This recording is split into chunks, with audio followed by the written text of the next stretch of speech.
Okay, so today sees us reassembling this little Makita DTD154, which is kind of had a hard life, I think. Fair to say, quite a hard life. So what we're going to do is take the case off and we'll replace the case and also the rotor, which is the main cause of the problem. Good magnet on the rotor, as you can see, but unfortunately it's about the only bit of it that is any good, because what we've got is, you can see it's took some kind of impact by the look of it there, and this back bearing, the shield for the bearing's gone, and the bearing itself is seized solid, so not a lot of good really. If I can get that bearing off and replaced, I suppose I could reuse this, but I may have to change the fan anyway, because the fan's got a crack in it there, it's quite badly split, so that would run off balance anyway. But anyway, I guess that's something we can think of. So we're going to replace the back plate, which has seen better days, and again it looks as if there's been some kind of impact on it there. I have got new screws on the way, but I don't have them here at the moment, so for the time being we'll go with what we've got. We'll open this case up.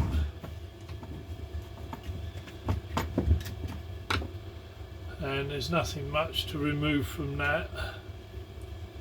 I will take the ferrule out of the other side so that we can reuse this in another tool, because they're handy for belt clips and things. So as we go, we'll take all the bits out, put the old bits in there.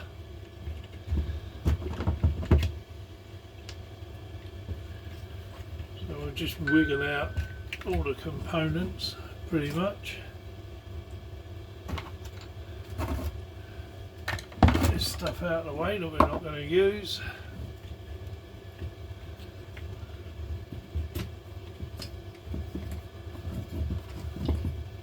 Slowly strip this out bit by bit.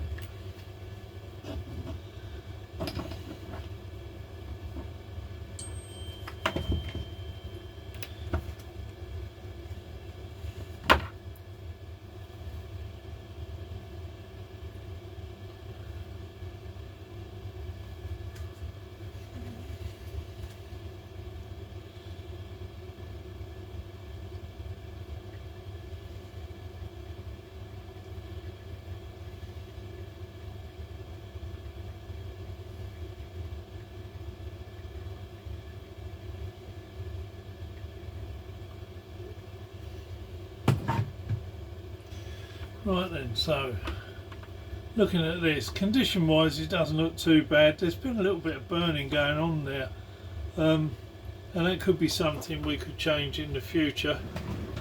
Get a little file out, see if we can just clean those up a tiny bit, get some of those little marks off.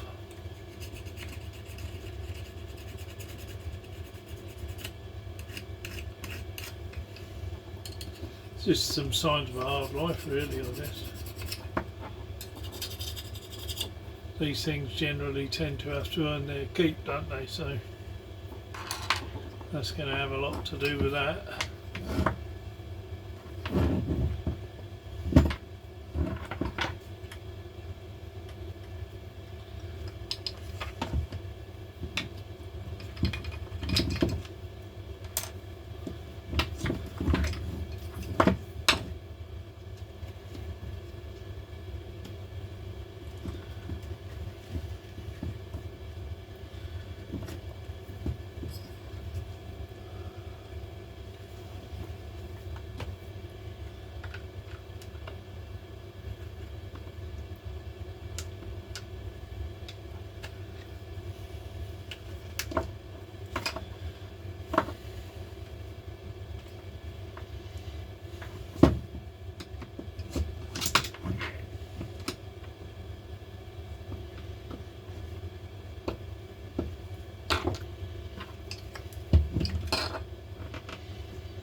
get in there, but it's well and truly stuck in there, this.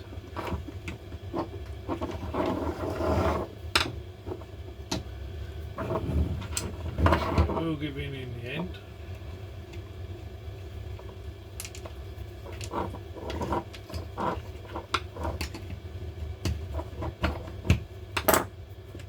There we go. And there,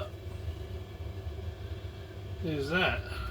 Make sure we haven't left anything behind, which we haven't. I'll extract these little ferrules later on and reuse those in some other tools I've got.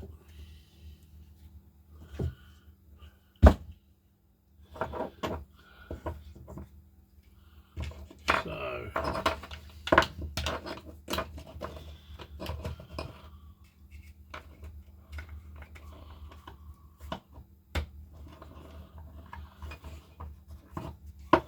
this process should just be a reversal.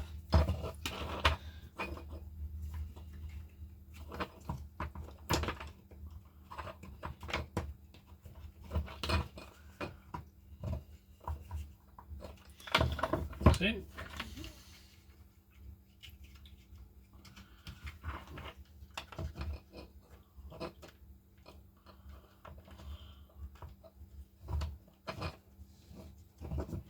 The beauty of having just done this is that all these cables retain their sort of memory of where they're supposed to be, so that makes the whole job a whole lot easier, really.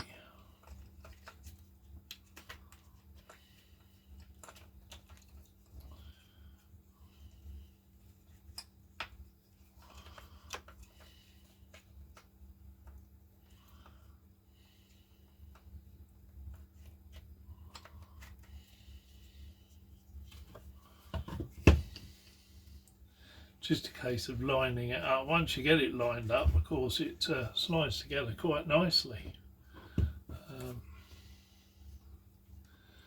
Just need to tuck all the wires out of the way so that when the two parts of the clamshell go together, they don't pinch any of the wiring, because otherwise you're going to give yourself a whole load of trouble and it's going to be a bad day.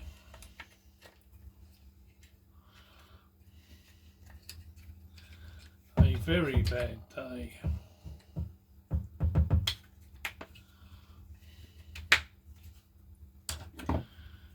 And we'll just put the switch back in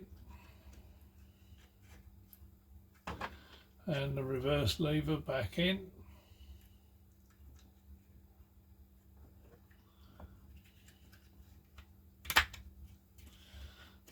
He says, I'll do that one again.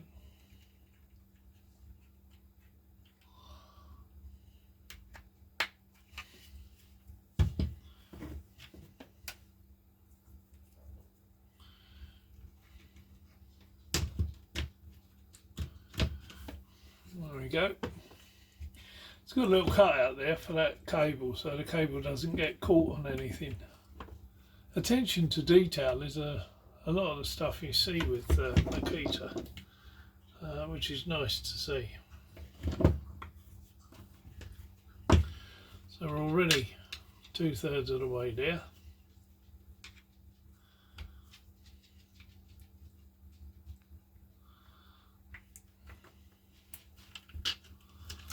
We'll just have that off of there. So we've got a replacement for that, just to tidy the front up. We can give the alloy a bit of a polish as well, just to clean that up. Part number if you need that rubber bumper for the front there.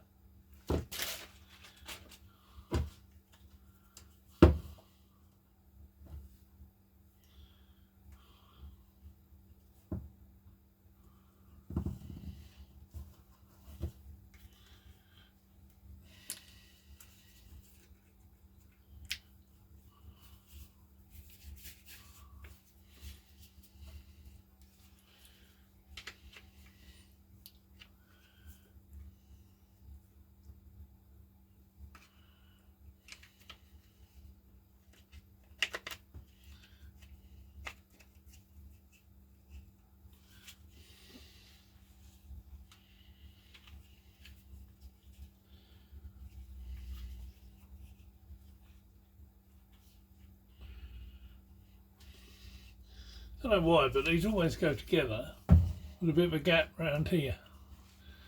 They always do seem to.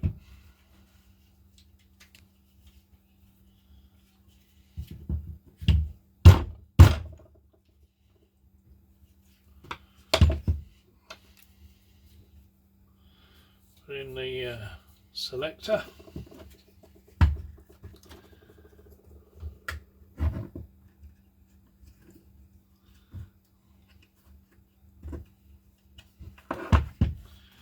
And the other side of the clamshell.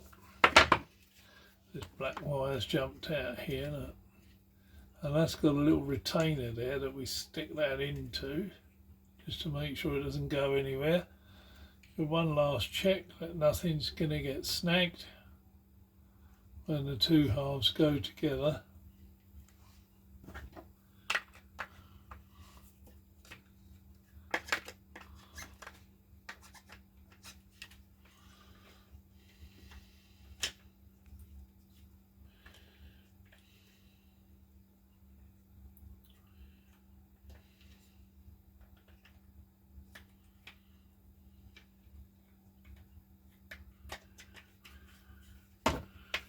And then we'll bring the two halves of the clamshell together.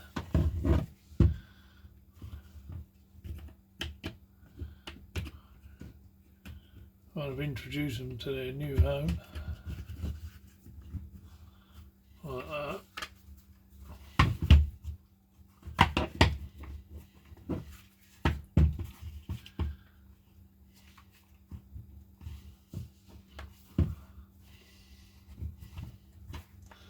And that suddenly started to look a bit more like the tool it was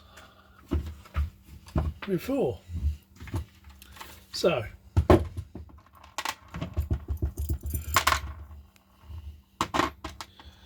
we'll go with the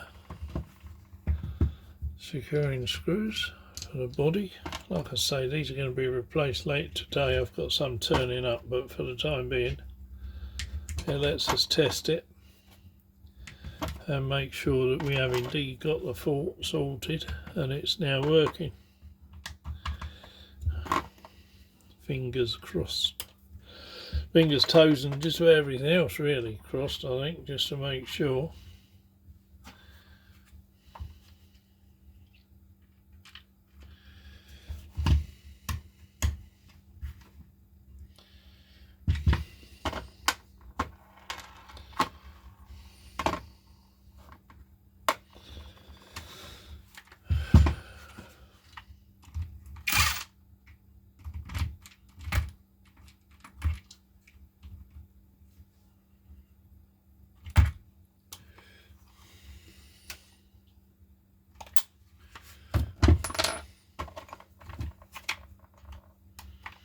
Always use the right bit, it's a lot better, isn't it?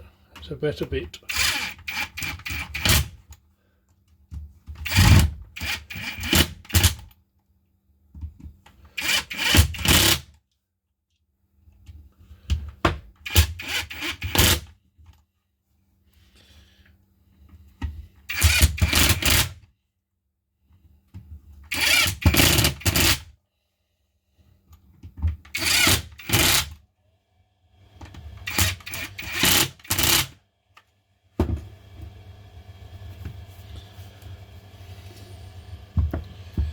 Right then, we have a nice shiny new rotor here with an undamaged fan and a good bearing on the back. So we'll pop that there bearing in.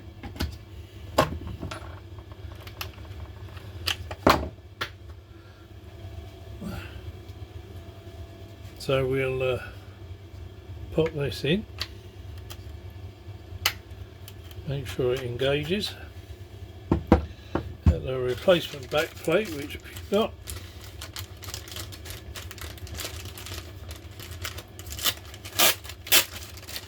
Part number for this if you need it. Have you seen that?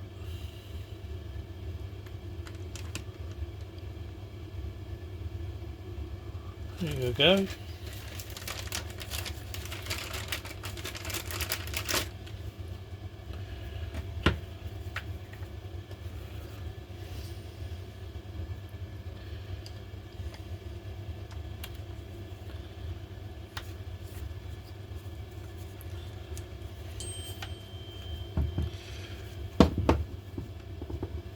just seat that on there. The two rear screws.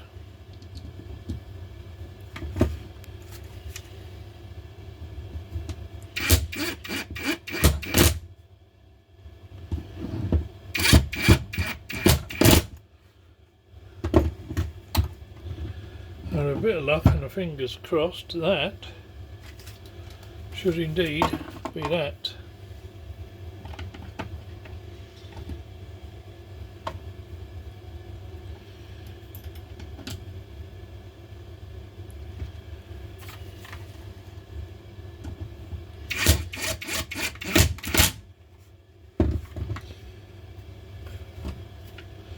So, moment of truth, we get a battery.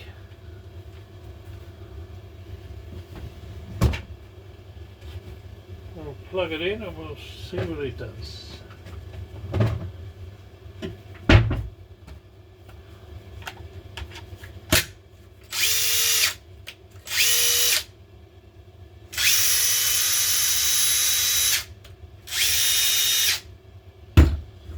There you go.